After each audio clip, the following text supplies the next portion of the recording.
Good evening. Dr. Didat, what day is it today?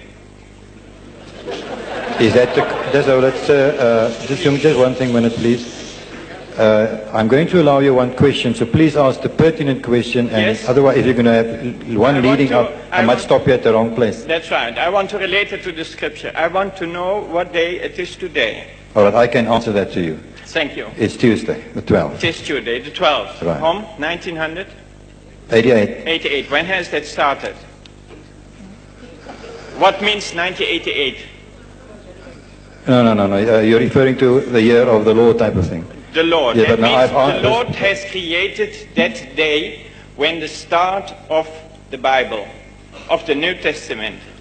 From that day, when you go back to history, 640 years has the Quran been written.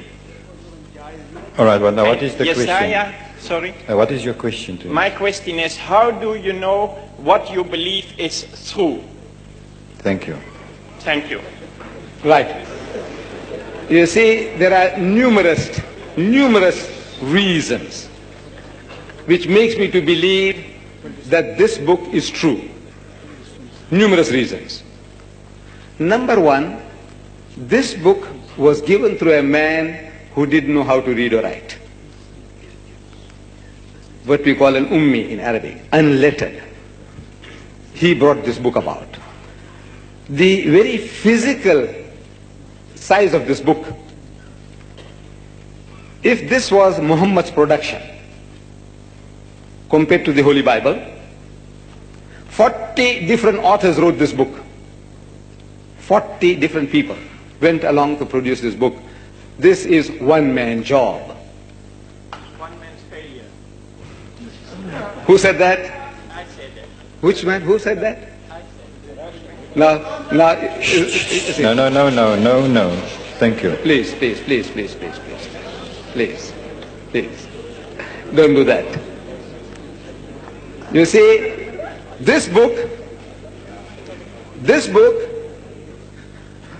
supplies the answer to what Jesus said. He said, I have yet many things to say unto you, but ye cannot bear them now. Howbeit, when he, the Spirit of truth, is come, he will guide you into all truth. This book guides mankind into all truth, meaning solves all your problems. The Holy Bible doesn't do that.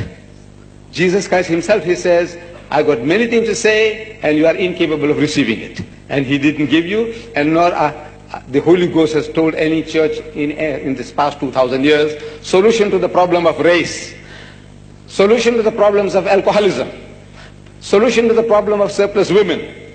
There are dozens of problems to which this book does not give an answer. Whereas Jesus Christ prophesied that there's somebody coming after me, and it is he who will give you solution to all your problems. Then in the book of Isaiah, chapter 29, verse 12, you read there a prophecy. He says, and the book is given to him that is not learned. And ummi, saying, Iqra, read. And he says, Ma ana biqari'in, he said, I'm not learned. The book, what book is he talking about? Which prophet said, I am not learned? Now, if you read the history of Muhammad, his life, the first revelation that was given to him in the cave of Hira, the Archangel Gabriel comes to him and commands him in his mother tongue, Iqra, read, and he says, Ma ana biqari'in, I'm not learned. A word-for-word fulfillment from the book of Isaiah. Then in the book of Deuteronomy, chapter 18, verse 19, it says, and it shall come to pass that whosoever will not hearken unto my words, which he, that prophet mentioned in 1818, speaks in my name, so I will require it of him. Now, he said, that prophet speaking in my name,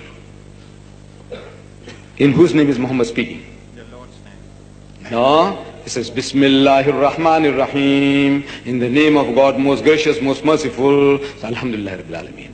Bismillahir Rahmanir Rahim, in the name of God, most gracious, most merciful. Kul a'udhu bin nas. Bismillahir Rahmanir Rahim. Every chapter of the Quran begins with the formula, in the name of God, most gracious, most merciful.